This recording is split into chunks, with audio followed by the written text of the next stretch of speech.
नमस्कार विद्यार्थी मित्रमैत्रिणींनो, माझ्या यूट्यूब चॅनलवर तुमच्या सर्वांचे मनःपूर्वक स्वागत आहे. आज आपण 2013ला जो टीईटीचा पेपर क्रमांक 1 झाला होता, त्या पेपरमधील बालमानसशास्त्र व अध्यापनशास्त्र या विषयातील 30 प्रश्नांची उत्तरे पाहणार आहोत. जर तुम्हाला या प्रश्नांचे स्पष्टीकरणही पाहायचे असेल तर तुम्ही कमेंट बॉक्समध्ये कमेंट करून सांगू शकता. मी तुम्हाला स्पष्टीकरणासहित उत्तरे असलेला व्हिडिओ अपलोड करून देण्याचा प्रयत्न करेन. तर आपला पहिला प्रश्न आहे प्रश्न क्रमांक 61.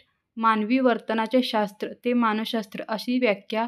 यांनी केली आणि याचं उत्तर आहे ऑप्शन क्रमांक 1 वॅटसन यांनी मानवी वर्तनाचे शास्त्र ते मानसशास्त्र अशी व्याख्या केलेली आहे.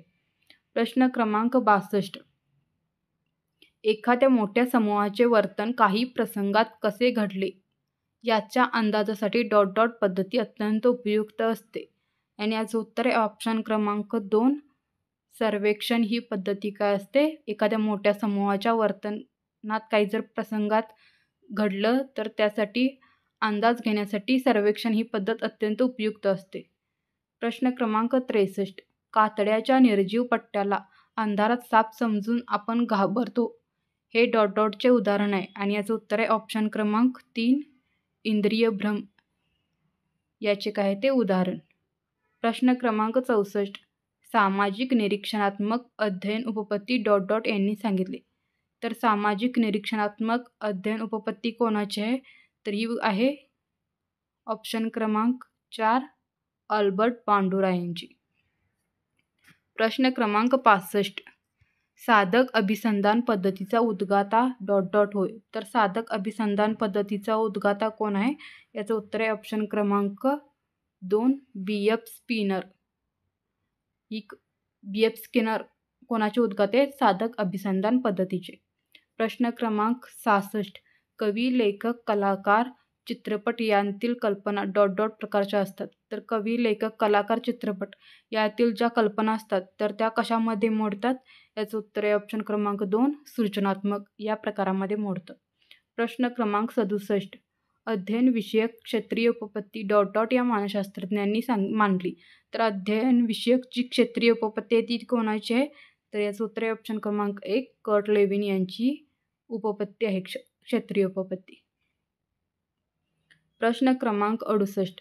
अध्ययन संक्रमणाची सामान्यीकरणाची उपपत्ती यांनी मांडली. तर अध्ययन संक्रमणाची सामान्यीकरणाची जी उपपत्ती ती कोणी मांडली? याचं उत्तर आहे ऑप्शन क्रमांक 1 जड.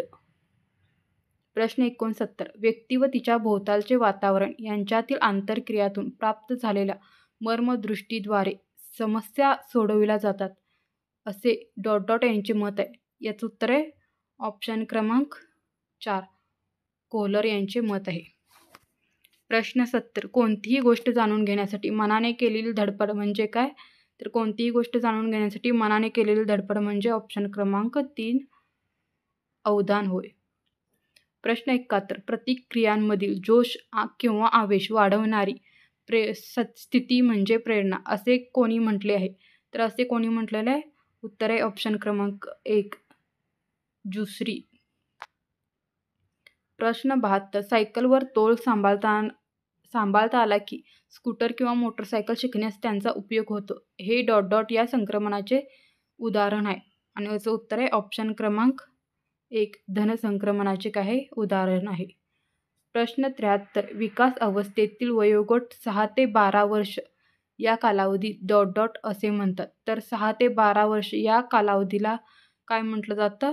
याचं उत्तर आहे ऑप्शन क्रमांक 2 किशोरावस्था. प्रश्न क्रमांक 74. स्मृती म्हणजे नवा अनुभव असे ... यांनी म्हटले. तर स्मृती म्हणजे नवा अनुभव असे कोणी म्हटलेले आहे? उत्तर आहे ऑप्शन क्रमांक 2 रॉस यांनी म्हटलेले आहे. प्रश्न 75.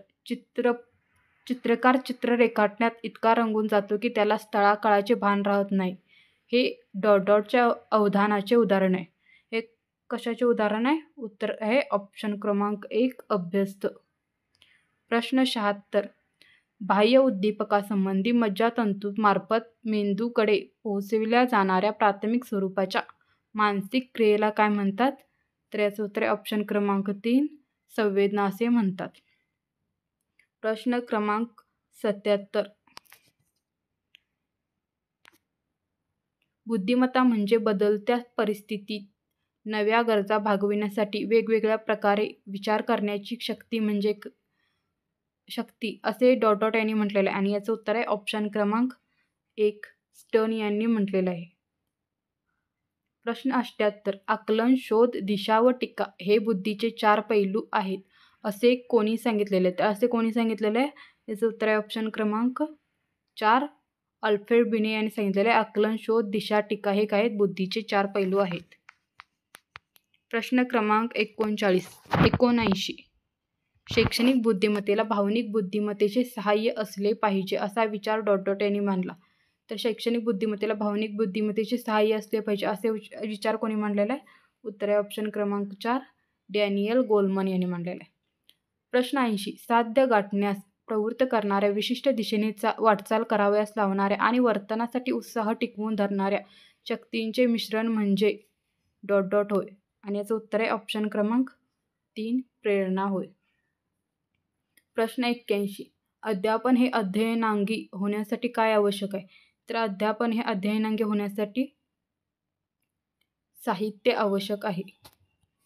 प्रश्न 82. इसवी सन 1921 साली दक्षिणामूर्ती येथे बालमंदिर नावाची शिशुशाळा कोणी सुरू केली?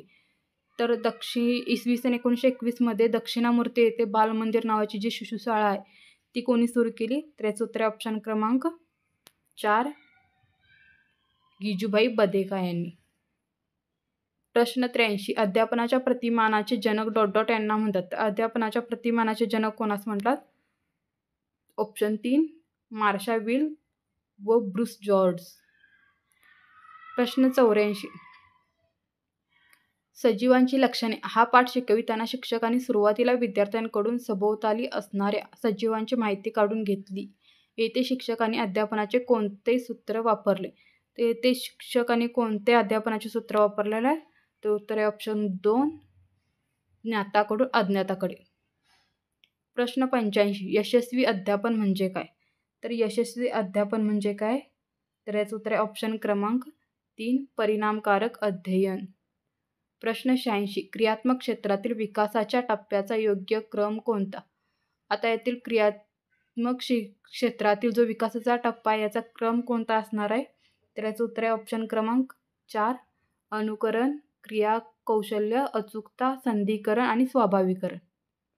प्रश्न 87. खाली काही वर्तन बदल दिले आहेत त्यापैकी बोधात्मक वर्तन बदल कोणता आहे तो ओळखा. तर खालीलपैकी बोधात्मक वर्तन बदल कोणता आहे? आणि याचं उत्तर आहे ऑप्शन क्रमांक 3 विनीत परिच्छेद वाचून त्यावरील प्रश्नांची उत्तरे सोडवितो. प्रश्न 88. खालीलपैकी कोणती मुले विशेष शिक्षणाची गरजा असणारी नाहीत ते सांगा. जर खालीलपैकी कोणती मुले विशेष शिक्षणाची गरज असणारी नाही आहेत? तर याचं उत्तर आहे ऑप्शन नंबर 4 अध्ययन क्षमता असलेली. प्रश्न 89. अध्ययनात क्रियाशीलता कोणत्या स्वरूपाची असते? तर अध्ययनात क्रियाशीलता ऑप्शन क्रमांक 2 शारीरिक व मानसिक स्वरूपाची असते. आणि आपला शेवटचा प्रश्न आहे अध्यापनशास्त्र म्हणजे, आणि याचं उत्तर आहे अध्यापनशास्त्र म्हणजे हे जे वरील सर्व आहेत हे आपलं उत्तर येणार आहे. म्हणजे पद्धती व प्रतिमान, तत्वे व नियम आणि अध्यापन सूत्रे हे आपले सर्वच उत्तर असणार आहे. म्हणजे आपलं उत्तर काय असणार आहे? ऑप्शन क्रमांक 4 वरील सर्व.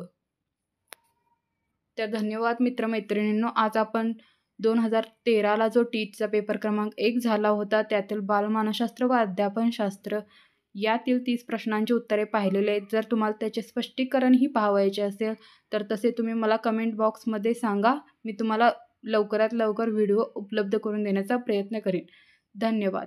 आणि जर तुम्हाला माझा हा व्हिडिओ आवडला असेल तर तुम्ही माझ्या चॅनेलला लाईक करा, शेअर करा आणि सबस्क्राईब करा, जेणेकरून तुम्हाला नवनवीन व्हिडिओ पाहण्यास मिळतील. धन्यवाद.